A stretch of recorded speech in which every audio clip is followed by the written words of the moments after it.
4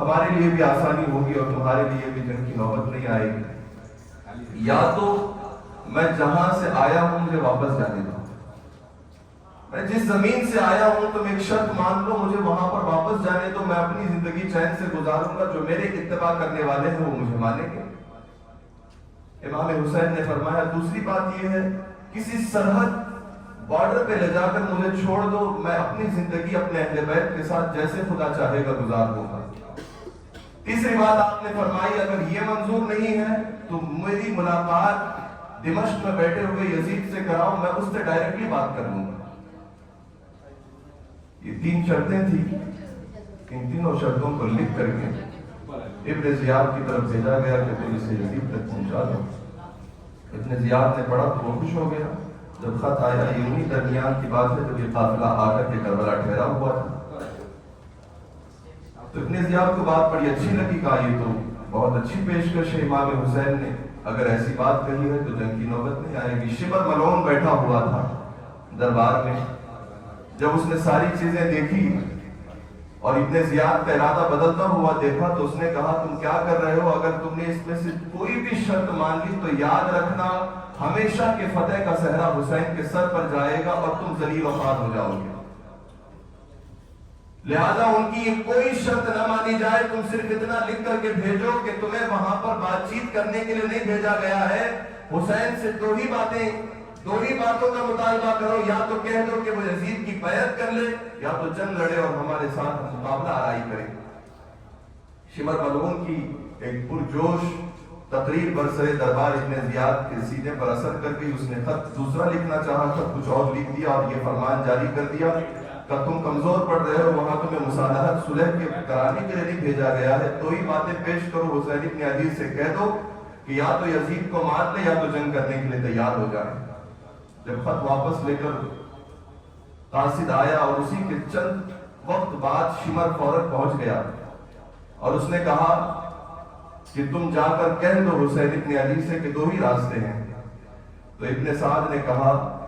زمین و آسمان اس بات کی گواہی دے سکتے ہیں کہ جو شرط تم نے لگائی ہے یہ حسین کبھی منظور نہیں کرے گی، وہ اپنا سر تو دے سکتے ہیں لیکن تم جانتے ہو کہ یزید جیسے شخص کی یہ کون بول رہا ہے؟ یہ کون بول رہا ہے؟ ابن سعد جو امام حسین کے قافلے کا ساتھی نہیں ہے، یہ یزید کی طرف سے لڑنے کے لیے آیا ہے، صحابی کا بیٹا ہے، لیکن جواب دے رہا ہے کیا؟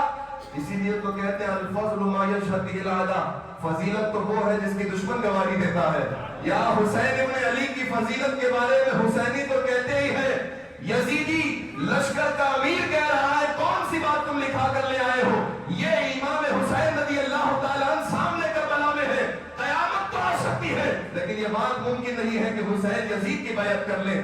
یہ فضیلت تھی امام حسین کی۔ اچھائی وہی ہوتی ہے کہ دشمن بھی سر چڑھ کر کے بولے کہ یہ اچھا ہے، اختلاف ضرور ہے لیکن آدمی صحیح ہے، اور یہی بات آج تک قانون کے طور پر چلی آ رہی ہے۔ لوگوں کو اچھے لوگوں سے بہت اختلاف ہوتا ہے لیکن ساتھ ہی ساتھ گواہی بھی یہی دیتے ہیں کہ آدمی سخت تو ہے لیکن اچھا ہے۔ امام حسین رضی اللہ تعالیٰ عنہ کے خلاف یزیدی لشکر کے امراء اور یزیدی لشکر کے بڑے بڑے سرگنا کہہ رہے ہیں کہ حسین کچھ بھی ہو جائے، اپنی کم سامانی کے باوجود، بے بذاتی کے باوجود، کم افراد کے باوجود یزید کی بیعت کو تسلیم نہیں کر سکتے۔ امام پاک رضی اللہ تبارک و تعالیٰ عنہ کے سامنے وہی بات آئی، آپ نے انکار کر دیا، کہ پھر تو ہم جنگ لڑیں گے۔ امام حسین رضی اللہ تبارک و تعالیٰ عنہ سے لڑنے کے لیے پہلے 1000 کا قافلہ بھیجا گیا، جبکہ یہاں جماعت کتنی ہے؟ صرف 72 کی جماعت ہے۔ پہلے 1000 کا لشکر آیا حر بن یزید تمیمی کی قیادت میں، پھر 4000 کا لشکر آیا ابن سعد کی قیادت میں، پھر اس طریقے سے 5000 4000 3000 کرتے کرتے ٹکڑیاں در ٹکڑیاں جمع ہوتی گئیں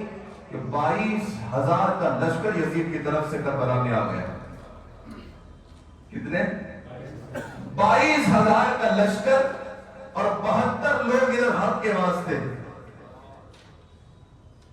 جب لشکر 22000 کے قریب جمع ہو گیا، دن قریب سے قریب تر آ رہے، تعداد بڑھتی جا رہی ہے، خیمے سے امام پاک رضی اللہ تبارک و تعالیٰ نکلے، سمجھانے لگے، لیکن سمجھنے والے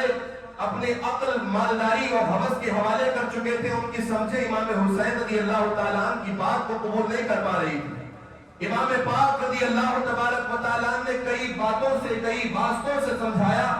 لیکن ان کے دل حوث کے پجاری اور ان کے دلوں کے اندر خواہش مالداری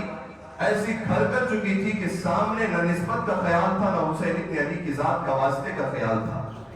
یہ امام پاک رضی اللہ تبارک و تعالیٰ خیمے سے نکلے، آپ نے فرمایا ابن سعد سے، شمر سے، ان لوگوں سے کہا تم لوگ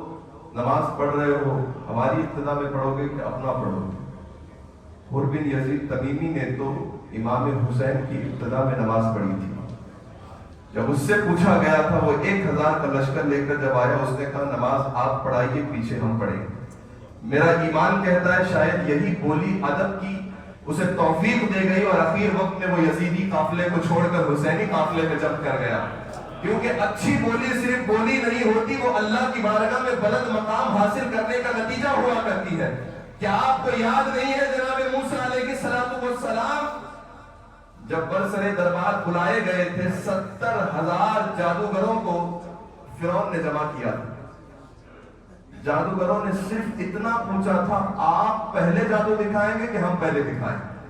روایت میں مفسرین کہتے ہیں جادوگروں کا ایک ادب کا جملہ ان کے لیے ایسی قسمت کی یاوری کر گیا کہ جب 70,000 کے آئے ہوئے جادوگروں کے قافلے نے دیکھا کہ ہمارے چھوٹے چھوٹے ٹٹی اور سانپ کو جناب موسیٰ کا عصا اژدہا بن کر کھا گیا ہے، تو سب سجدے میں گر پڑے اور سب نے کہا جو سجدے سے سر اٹھا رہے تھے، لا الہ الا اللہ ان موسیٰ رسول اللہ۔ ایک جملے سے اللہ تعالیٰ قسمت بدل دیتا ہے۔ تو میرا ایمان ہے کہ جب امام حسین نے پوچھا اور یزید کے اس بھیجے ہوئے سپاہی نے جناب حسین کی عزت کرتے ہوئے اتنا کہہ دیا کہ امام آپ بنیں گے، میں آپ کی اقتدا کروں گا، اللہ نے آخر وقت میں توفیق دی، وہ یزیدی قافلے سے چھلانگ مار کے حسینی قافلے میں آ گیا۔ لیکن اب جب پوچھا جا رہا تھا، جہاں ابن سعد بھی ہے، شمر ملعون بھی ہے، بڑا قافلہ ہے، جب ان کے رئیسوں سے پوچھا گیا تو امام حسین سے انہوں نے کہا کہ آپ اپنی پڑھ لیجیے، ہم اپنی پڑھیں گے۔ ہائے افسوس کی بات ہے کہ جہاں رسول اللہ کا نواسا نماز پڑھ رہا ہو اور پڑھا رہا ہو، وہاں کیسی کم بختی کی بات ہے، کیسی کم نصیبی اور ہرما نصیبی کی بات ہے کہ ایسے جلیل القدر امام کو چھوڑ کر آدمی مردون امام کے پیچھے نماز پڑھے، جبکہ نماز حسینی قافلے میں بھی ہو رہی ہے، نماز یزیدیوں کے درمیان بھی ہو رہی ہے، لیکن آپ دل سے بتائیے کس کی نماز اچھی ہے؟ بولو بھائی، امام حسین کی نماز۔ آپ نے تو بغیر کتاب دیکھے فتویٰ دے دیا، کتاب کی مراجعات کی بھی ضرورت نہیں پڑی، ایسے آپ نے کھلے کھلے فتویٰ دے دیا، فیصلہ اتنا جلدی۔ تو پھر جب ہم کہتے ہیں کہ نماز سب کے پیچھے نہیں پڑھی جاتی ہے، نماز پڑھنے کے لیے امام دیکھا جاتا ہے، تب کیوں کہتے ہو کہ نہیں نماز ہے کسی کے پیچھے بھی ہو جاتی ہے؟ اگر نماز کسی کے پیچھے بھی ہو جاتی ہے تو امام حسین نے جا کر کے یزیدی امام کے پیچھے نماز کیوں نہیں پڑھی ہے؟ یہ بتاتا ہے حسین کا مزاج کہ نماز پڑھنے کے لیے کسی کے پیچھے نہیں دیکھا جاتا، امام دیکھا جاتا ہے، رسول اللہ کا اور رسول اللہ کی آل کا وفادار ہے تو اس کے پیچھے نماز جائز ہے۔ صحابہ اہل بیت اور رسول اللہ کا غدار ہے، کتنی بڑی داڑھی ہو، کتنا اچھا جبہ ہو، اس کے پیچھے نماز نہیں ہوتی۔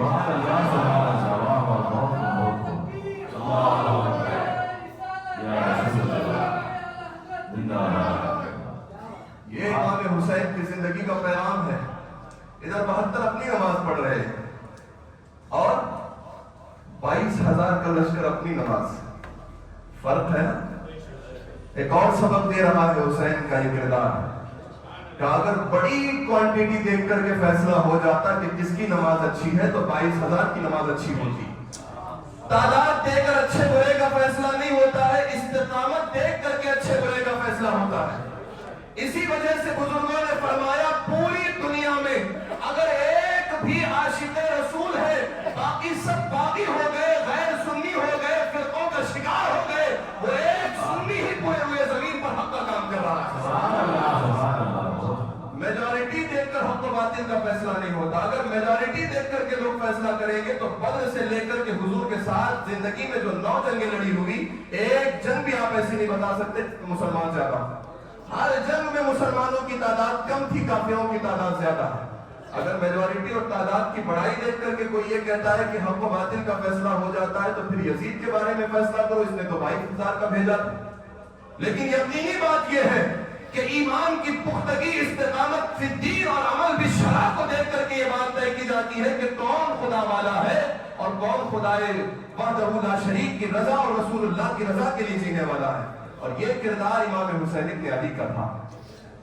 امام پاک رضی اللہ تبارک و تعالیٰ نے اپنی نماز پڑھ رہے ہیں، یہاں تک کہ جب 9ویں رات آئی ماہ محرم الحرام کی، آج 10ویں ہے، کل سے پہلے والا یعنی آج سے پہلے والا جو دن گزرا، اس کی شام میں حضرت ملائے کائنات حسینی قافلے میں کھڑے ہوئے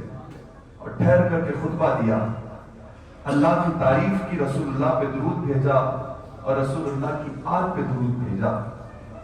حضور پاک صلی اللہ علیہ وسلم کے شہزادے نے کہا کہ میرے ساتھیوں،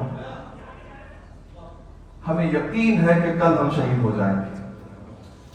دیکھو جملے میرے آقا امام حسین کے، تو ہمیں معلوم ہے کہ ہمیں رسول اللہ کی امت شہید کر دے گی،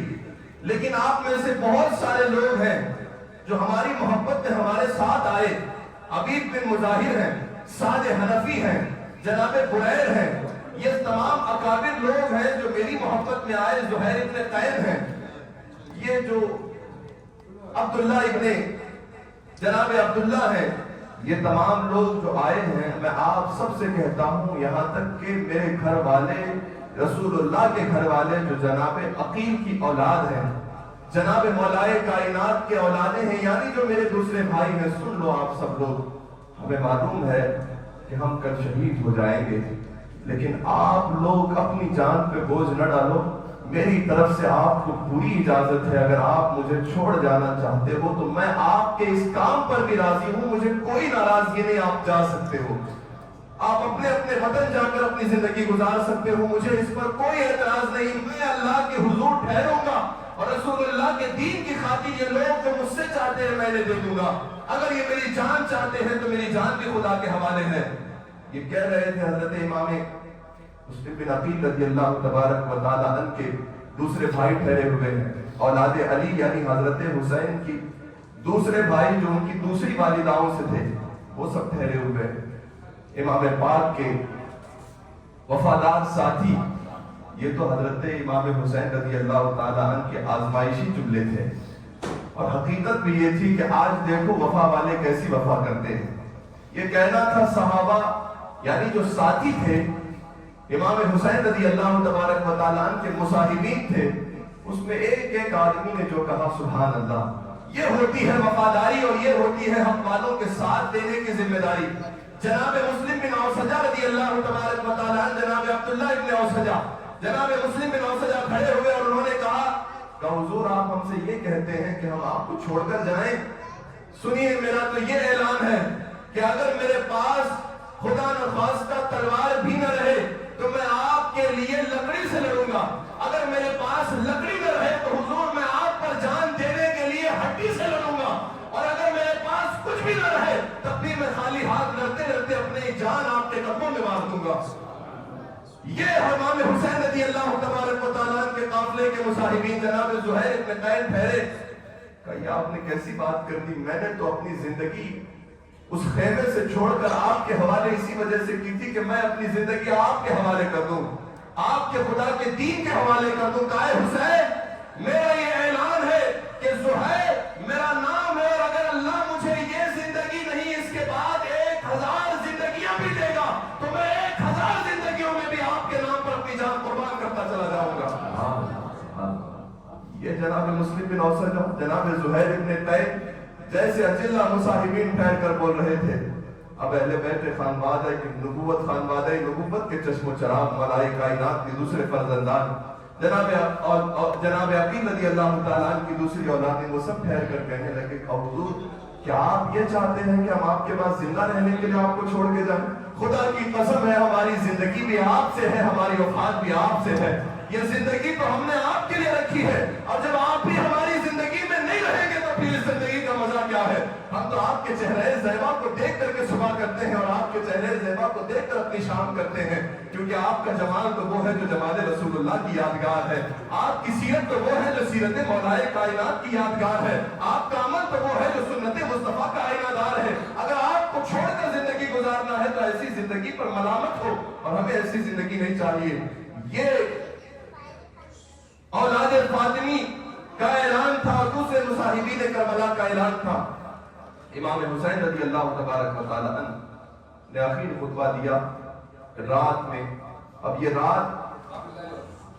پوری طریقے سے داخل ہوئی تو پورے خیموں میں امام حسین رضی اللہ تبارک و تعالی عنہ کے اس قافلے میں رات ایسی گزری کہ ہر عاشق رسول، ہر اہل بیت نبوت کا فرد سجدے کے مزے لے رہا ہے۔ صبح جنگ لڑنی ہے، سورج طلوع ہوگا تو ایک ہنگامہ ہوگا، ایک خونی منظر ہوگا۔ یہ وہ زمین جو زمین ایک خونی منظر کے منتظر ہو کر کے اس وقت خاموش ہے، کیونکہ سمندر کی خاموشی ایک طوفان کا پیش خیمہ ہوتی ہے کہ جب سمندر پوری خاموشی پر آ جائے تو انتظار ہوتا ہے کوئی بہت بڑا طوفان آنے والا ہے۔ تو یہ سناٹا جو خیموں میں چھایا ہوا ہے، یہ انتظار کر رہا ہے کل کے خونی منظر کا، کہ یہی کربلا کی سرزمین ہوگی جو خالی خالی ہے۔ اسی کربلا کے کونے کونے میں اہل بیت نبوت کا خون بہا ہوا نظر آ رہا ہوگا۔ لیکن رات اطمینان دیکھو سینوں کا، سینے میں اللہ رب العزت کی تعظیم اور اہل بیت نبوت کے سینوں میں استقامت کا نور دیکھو کہ رات خیموں میں ایسی گزر رہی ہے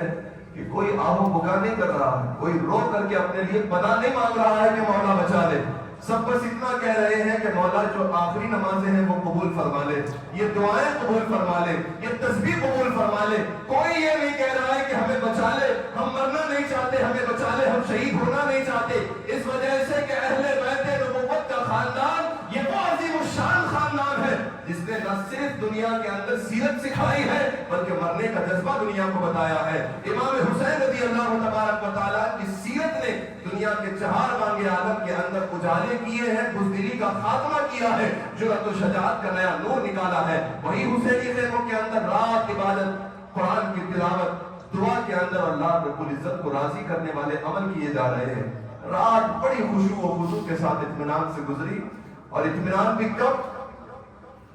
یہ جو اطمینان نمازوں میں ان کو مل رہا ہے، یہ کھا پی کر کے چپن بھوگ کا کھانا کھا کر کے اطمینان نہیں مل رہا ہے۔ یہ اطمینان نمازوں میں تب پا رہے ہیں جبکہ وہ 3 دن سے بھوکے ہیں۔ صبح اٹھیں گے تو پھر تیسرا دن لگنے والا ہے، کسی کے حلق کے اندر پانی نہیں اترا ہے۔ چھوٹے چھوٹے بچے ماؤں کی گود میں بلک رہے ہیں پیاس کے لیے، کیونکہ کربلا کی تپتی ہوئی ریگزار پر دھوپ کی شدت ہے۔ پتلے پتلے خیمے ہیں جو اس دھوپ کو ایسے نہیں روک پا رہے ہیں کہ وہ آنے والی اس دھوپ کی کرنوں کو ٹھنڈا کر کے خیموں میں ڈال دے۔ بڑی مضبوط دیوار ہوتی ہے تو وہ دیوار شعاؤں کو روک کر کے گھر کے اندر ٹھنڈک رکھتی ہے، لیکن خیمہ ہے تب رہا ہے کربلا کی اس ریگزار اور چٹیل میدان میں۔ دھوپ کی شدت سے پیاس کی شدت بڑھی جا رہی ہے، بھوک و پیاس کا عالم ہے، رات ہے، صبح اٹھنے کے تیسرا دن کٹنے والا ہے اسی بھوک و پیاس کے عالم میں۔ لیکن اے حسین، تیرے گھرانے کو سلام ہے، تیری استقامت کو سلام ہے، تمہارے جوان بچوں کو سلام ہے۔ اے اہل بیت نبوت، تمہارے ایک ایک ادا اور تمہاری ایک ایک کرامت پہ سلام ہے، تمہاری استقامت کو ہماری قیامت تک کی نسلوں کی مقدار میں سلام ہے۔ وہ حسین ابن علی کہ جن کے گھر کے اندر تعلیم ایسی ہے کہ وہ بھوک کو برداشت کر گئے، پیاس کو برداشت کر گئے، لیکن قرآن کی تلاوت نہیں چھوڑ رہے ہیں۔ اللہ اکبر! آج آپ کے اور ہمارے لیے تھوڑی سی آزمائش آ جائے تو ہم نمازوں کی نمازیں پانچوں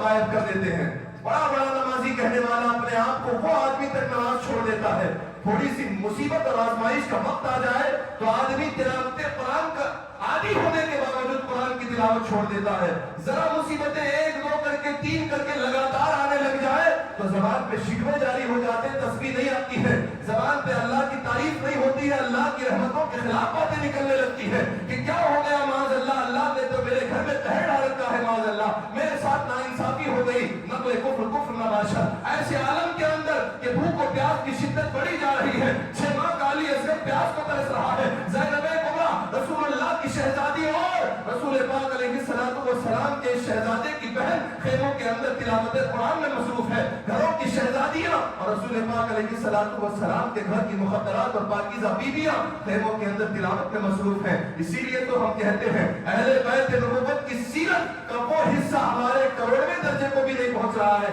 کہا ہماری زندگیاں کہ اہل بیت نبوت کے اس استقامت اور اس عمل بھی شرع کے کہ اس کے کروڑویں حصے کیے جائے تو ہماری سیرت کے اندر اس کا نور نہیں دکھائی دیتا۔ ایک طرف تھوڑی سی آزمائش پر امت بوکھلا جائے اور اللہ رب العزت کی رحمت کے خلاف باتیں کرے، اور ایک طرف اہل بیت نبوت کا گھرانہ ہے، 72 کا قافلہ ہے، 22,000 کا لشکر جرار ہے، سامنے انتظار موت ہے، شہادت کا جام صبح اٹھ کر پینے والے ہیں، سارے نوجوان رخصت ہو جائیں گے، جوان بچے رخصت ہو جائیں گے، شیرخوار بیٹا رخصت ہو جائے گا، بار بار خواب میں حضور آ کر جام شہادت کی بات کی بشارت دے رہے ہیں۔ انتظار کرو اے حسین کہ اب تمہیں قریب جام شہادت پلایا جائے گا، انتظار کرو اے حسین کہ اب قریب تم ہم سے ملنے والے ہو۔ خواب میں آ کر کے جو خواب زین العابدین کو مولا حسین نے بتایا اور فرمایا کہ اے زین العابدین سنو سنو، ابھی میں ٹیک لگا کر کے ایک ہلکی سی نیند کی آغوش میں گیا تھا کہ میرا سویا مقدر جاگ اٹھا کونین کے دلہا، نانا آئے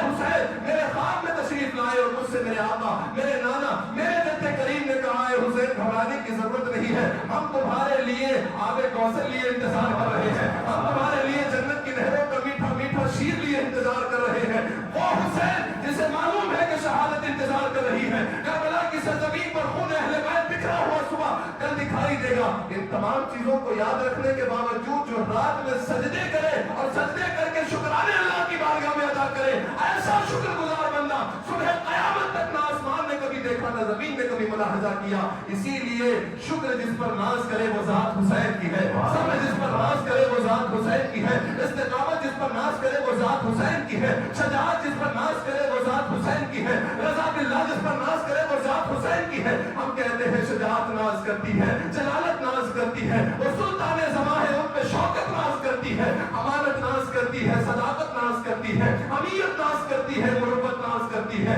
شہر خوبان میں ہر خوبی و خصلت ناز کرتی ہے، اور کریم ایسے کہ خود ان پر کرامت ناز کرتی ہے۔ وہ عظیم الشان حسین، اللہ اکبر، صبح کا سورج طلوع ہوا، 18 سالہ جوان علی اکبر نے آ کر حضور سے امام پاک سے اجازت لی، اذان ہو گئی فجر کی۔ امام پاک نے نماز ادا فرمائی اور نماز کے بعد تیار ہو کر اپنی سواری پر جا کر یزیدیوں کے سامنے آخری خطبہ اتمام حجت کا دیا۔ ہاں ہمارا کوئی برا چاہنے والا ہوگا نا تو ہم وہ ہمارے ساتھ تھوڑا برا کرتے تو ہم اس کا چہرہ بھی دیکھنا پسند نہیں کرتے، لیکن یہ اہل بیت کے گھرانے کی صفا ہے۔ آخری دم تک یہ خطبہ کیوں دینے جا رہے تھے پتہ ہے؟ دل میں خواہش ہے کاش یہ لوگ اب بھی بچ جائیں تو کل روز قیامت میرے نانا کی شفاعت مل جائے۔ اللہ کاش یہ اب بھی پیچھے ہٹ جائیں اور مجھے نہ شہید کریں تو ان کی آخرت بچ جائے گی۔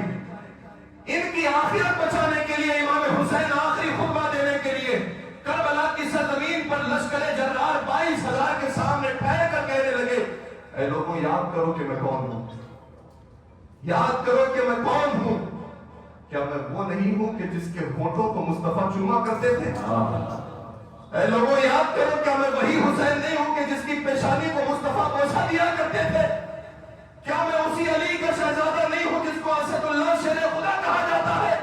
کیا میں اس بانوئے مرتضیٰ فاطمہ الزہرا جنتی کنیزاؤں کی سردار کا بیٹا نہیں ہوں؟ کیا میری ماں فاطمہ نہیں ہے؟ اے لوگوں یاد کرو کیا تم جس محمد رسول اللہ کا کلمہ پڑھتے ہو وہ میرے نانا نہیں ہے؟ وہ جد حسن و حسین نہیں ہے؟ امام پاک رضی اللہ تبارک و تعالیٰ نے کہا بتاؤ کیا اس وقت شمال سے لے کر جنوب تک، شرق سے لے کر غرب تک کسی کی ماں میری ماں جیسی ہو تو بتاؤ، کسی کا باپ میرا باپ جیسا ہو تو بتاؤ، کسی کا جد میرے جد جیسا ہو تو بتاؤ، کسی کی جدہ میری جدی جیسی ہو تو بتاؤ۔ لیکن تم لوگ نہیں ثابت کر سکتے تو خدا کے واسطے میرے خون سے اپنے ہاتھوں کو نہ رنگو، اللہ سے ڈرو اور میرے ان واسطوں کا احترام کرو۔ لیکن امام حسین رضی اللہ تبارک و تعالیٰ جب یہ واسطہ دے کر کے پرزور تقریر فرما رہے تھے سامعین پہ ایک رقت طاری ہونے لگی۔ جب اب یہ رقت چڑھ رہی تھی کہ اتنے میں ایک منافق صفت آدمی نے حضور امام پاک کے خطبے کے درمیان خلل ڈالتے ہوئے کہا ہمیں آپ یہ سب مت سمجھائیے، ہمارا ایک ہی مطالبہ ہے یا تو آپ ہم سے جنگ لڑیے یا یزید کو خلیفہ مان لیجیے۔ اب امام حسین رضی اللہ تبارک و تعالیٰ نے گفتگو تمام فرمائی اور واپس پلٹ گئے، کہ اب تو جنگ ہی ہوگی، جنگ ہی میں تمہارا اور ہمارا فیصلہ ہوگا۔ وہ امام پاک رضی اللہ تبارک و تعالیٰ عنہ کہ جن سے جنگ کی گئی اور امام حسین رضی اللہ تبارک و تعالیٰ عنہ کے مصاحبین کو قتل کیا گیا، شہید کیا گیا۔ عبداللہ ابن اوسجہ شہید ہو گئے، جناب سعد حنفی شہید ہو گئے، جناب برید شہید ہو گئے، جناب حبیب ابن مظاہر شہید ہو گئے، اس طریقے سے زہیر ابن قید شہید ہو گئے، ان کے ساتھ آئے ہوئے دوسرے ساتھی شہید ہو گئے۔ پھر اب سب سے پہلے قافلہ میدان کربلا میں جناب عقیل رضی اللہ تعالیٰ عنہ کے شہزادوں کا اترا، وہ شہید ہوئے۔ جناب علی رضی اللہ تعالیٰ عنہ کے 5 شہزادوں کا قافلہ اترا۔ ہر ایک کی داستان شجاعت، داستان جرأت اپنی مثال آپ ہے، بہت تفصیلی بات ہے۔ لیکن جب امام حسن کے شہزادے جناب قاسم 17 سالہ جوان میدان کربلا میں اترے، پورے یزیدی لشکر میں ایک شور تھا کہ چاند سے نورانی چہرے والا کون ماہ تمام اور بدر کامل بن کر کربلا میں اتر گیا ہے۔ ایک 17 سالہ جوان حسن کا ایسا آئینہ دار، کیونکہ روایت میں آیا جناب حسن سر سے لے کر سینے تک ہو بہو حضور کی طرح تھے، سر سے لے کر سینے تک امام حسن ہو بہو حضور کی طرح تھے، اور سینے سے لے کر پیر تک امام حسین حضور کی طرح تھے۔ اسی لیے اعلیٰ حضرت نے کہا ایک سینے تک مشابہ، ایک وہاں سے پاؤں تک حسن سبتین کے جاموں میں ہے نیما نور کا۔ جب ان دونوں کو ساتھ ٹھہرایا جائے تو مصطفیٰ کی پوری سیرت و صورت عیاں ہو جایا کرتی تھی۔ اب امام حسن کے جانشین جناب قاسم اسی حسن و جمال کو لے کر آئے ہیں۔ انہیں دیکھو تو مصطفیٰ کا چہرہ یاد آ رہا ہے، انہیں دیکھو تو جمال حبیب یاد آ رہا ہے۔ وہ حضور پاک علیہ السلام کا جمال لیے جب کربلا کے اس میدان میں اترے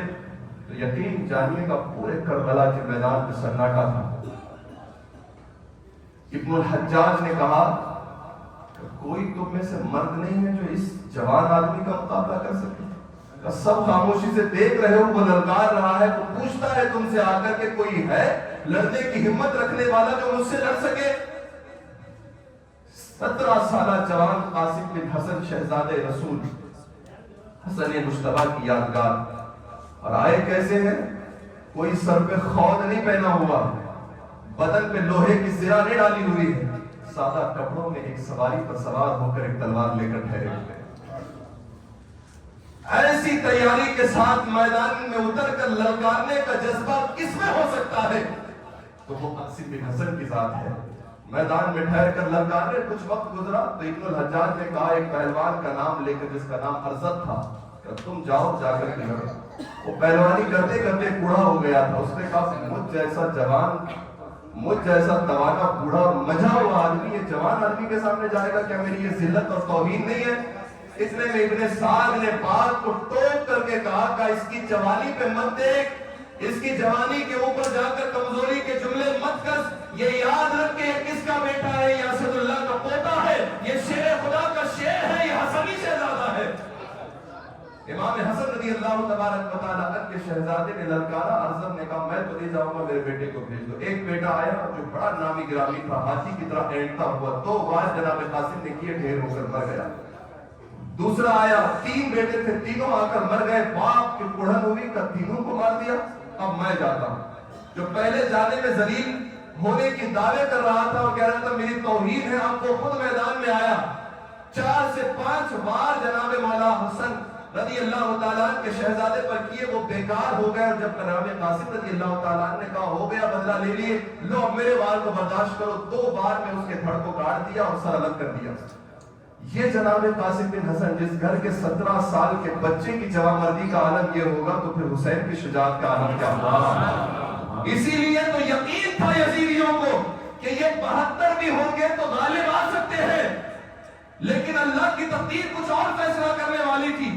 جناب مولا کائنات کے شہزادگان کو اگر 1000 کی بھی حمایت ہو جاتی تو یقین جانیے گا یزیدی قافلہ 22,000 کا کیا 40,000 کا بھی ہوتا تو سارا کربلا ان کے لاشوں سے بکھرا ہوا ہوتا، لیکن یہ 72 کا قافلہ انتظار شہادت میں لڑتا رہا، یہاں تک کہ وقت گزرا، خود سارے شہزادے شہید ہو گئے، عباس علمبردار شہید ہو گئے، علی اکبر شہید ہو گئے، دھنے 6 ماہ کے علی اصغر شہید ہو گئے، سب شہید ہو گئے۔ اب بس خیمے میں بیمار زین العابدین ہے۔ اب جانے کی باری جناب امام حسین کی ہے۔ کربلا میں امام حسین خود آنے والے ہیں۔ تو بیمار شہزادہ اور بیٹا اٹھا، جنہیں زین العابدین علی سجاد کہا جاتا، اور کہا ابا جان آپ مت جائیے، پہلے میں جاتا ہوں، میں اللہ کی راہ میں جب شہید ہو جاؤں گا تو پھر آپ جائیے۔ مولا حسین نے کہا بیٹا تم تو بیمار ہو، بیماروں کے لیے تو رخصت ہے، اور اگر تم بھی شہید ہو گئے تو میری نسل اس دنیا میں آگے کیسے چلے گی؟ میری نسل کو سنبھالنے والے تو تم ہی ہو۔ امام زین العابدین کو کہا تم آرام کرو، ان خیموں میں ان ساری دختروں کو اور شہزادیوں کو، میری ان بچیوں کو، تمہاری ماں کو تم دیکھ ریکھ کر کے سہارا بننا۔ اب امام حسین رضی اللہ تعالیٰ عنہ تیار ہوئے، زیب تنقبہ فرمایا، زرہ پہنی، ذوالفقار حیدری کو لگایا، خود پہنی، تیار ہو کر کے اپنی سواری پر امام حسین رضی اللہ تعالیٰ عنہ میدان کربلا۔ غزے کے بہت لمبی جنگ حضرت مولا کائنات کے فرزند بطول امام حسین ابن علی نے لڑی۔ بھوک کی شدت، پیاس کی شدت کے باوجود امام حسین نے اپنے آپ کو سنبھال کر جنگ میں اتارا۔ مجھے آپ جانیے،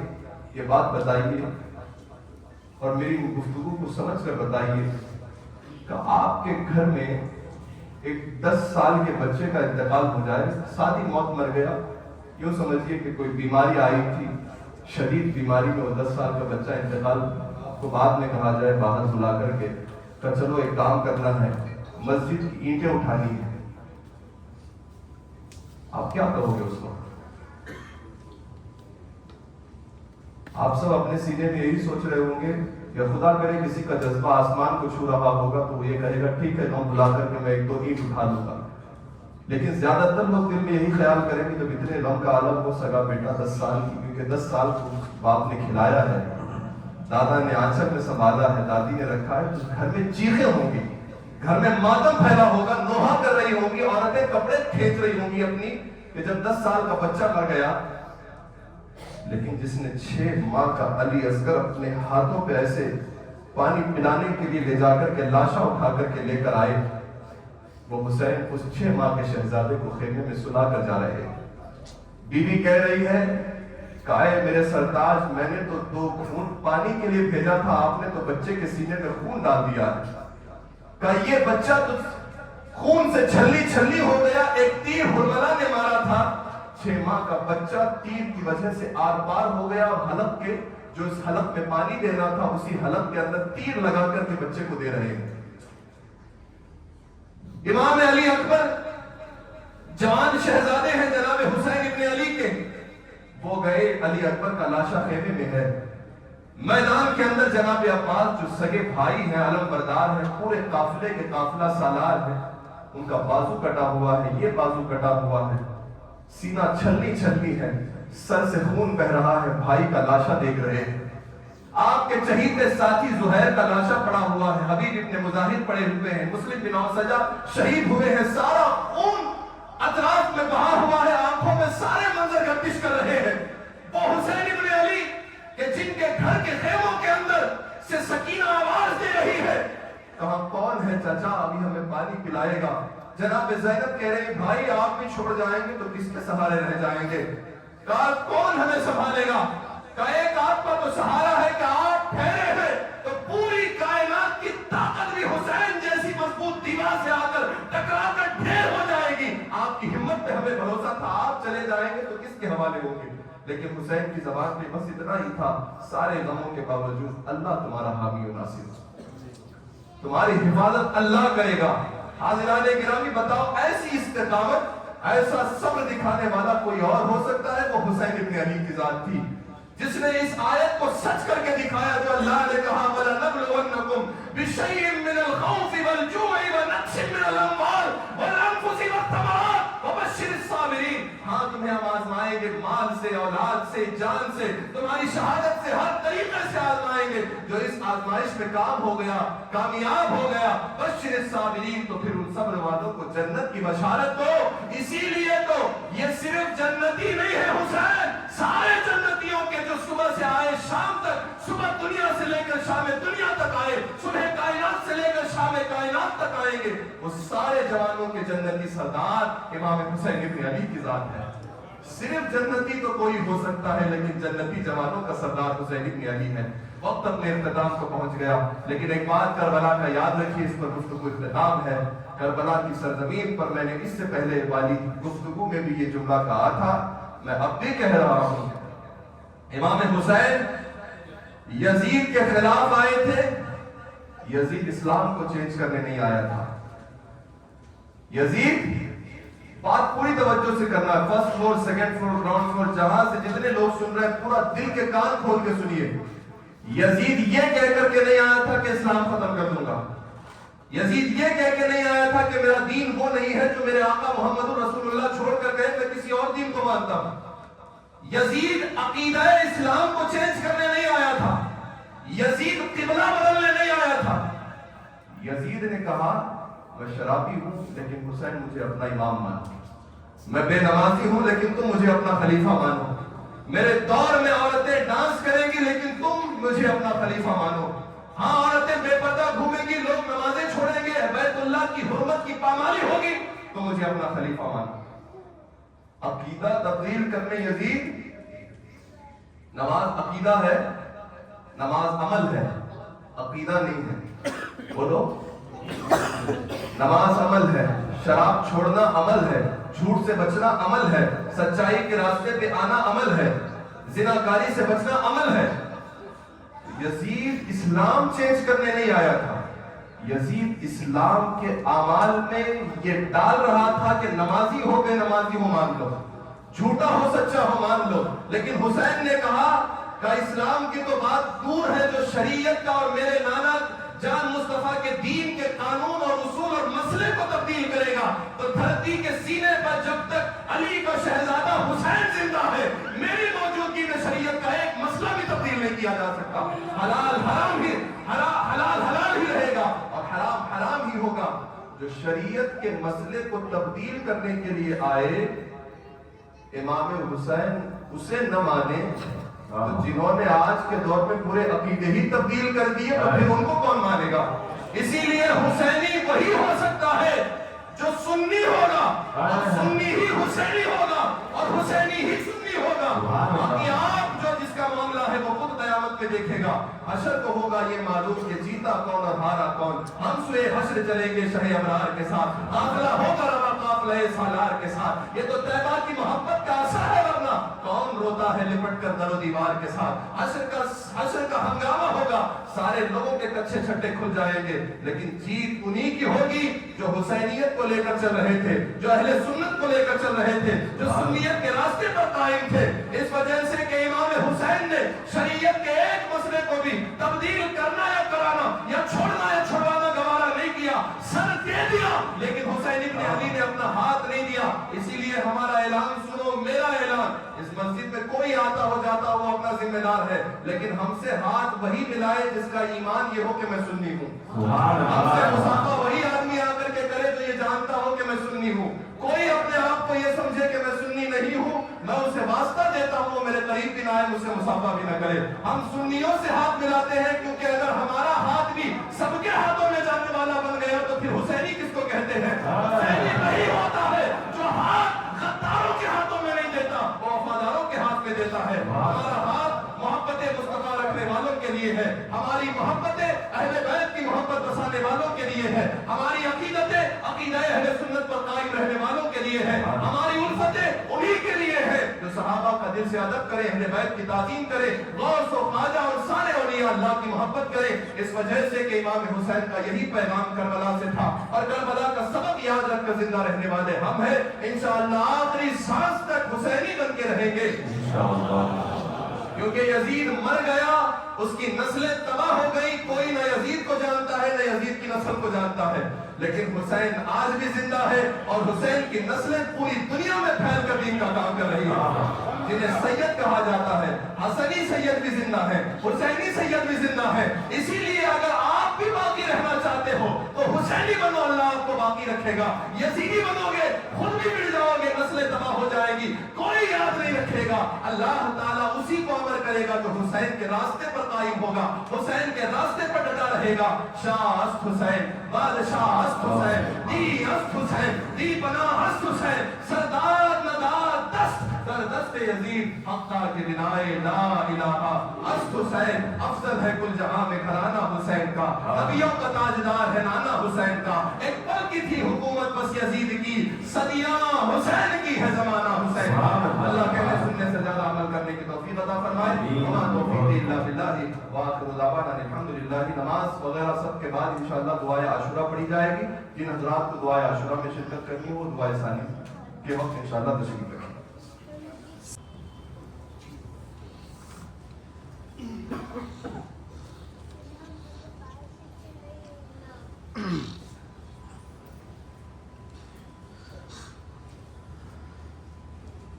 صلی اللہ علیہ وآلہ صلی اللہ تعالی علیہ وسلم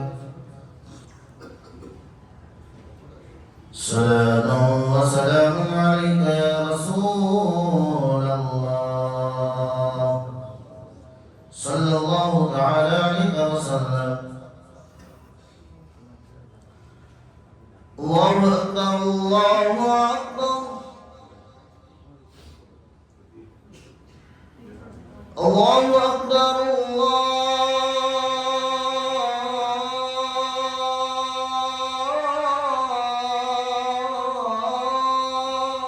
اکبر،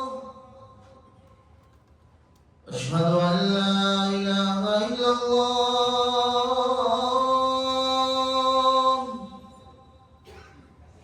اشہد ان لا الہ الا اللہ،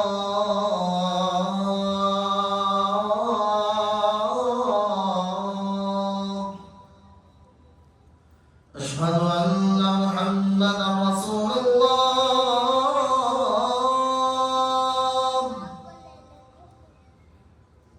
أشهد أن محمدا رسول الله،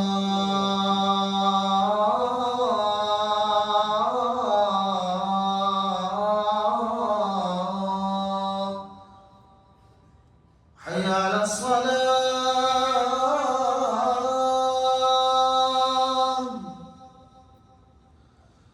حي على الصلاة،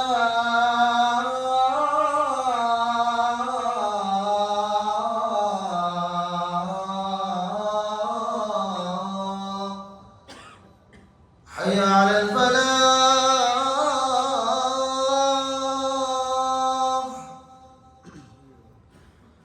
حي على الفلاح،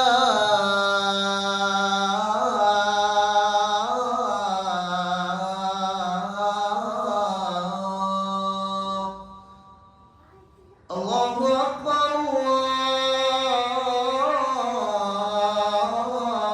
الله أكبر، لا إله إلا الله۔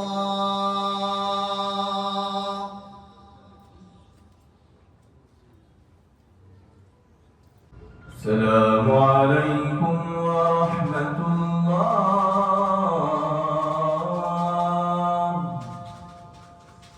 السلام عليكم ورحمة الله،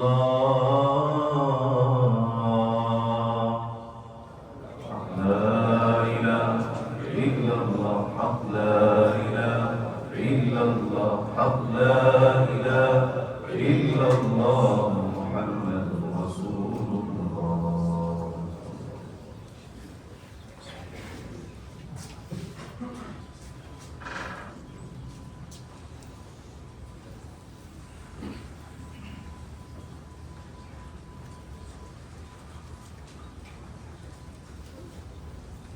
بسم الله الرحمن الرحيم، اللهم صل على سيدنا شفيعنا حبيبنا نبينا ومولانا محمد بارك وسلم صلاة وسلاما عليك يا رسول الله صلى الله تعالى عليه وسلم، اللهم أنت السلام ومنك السلام وإليك يرجع السلام أحينا ربنا بالسلام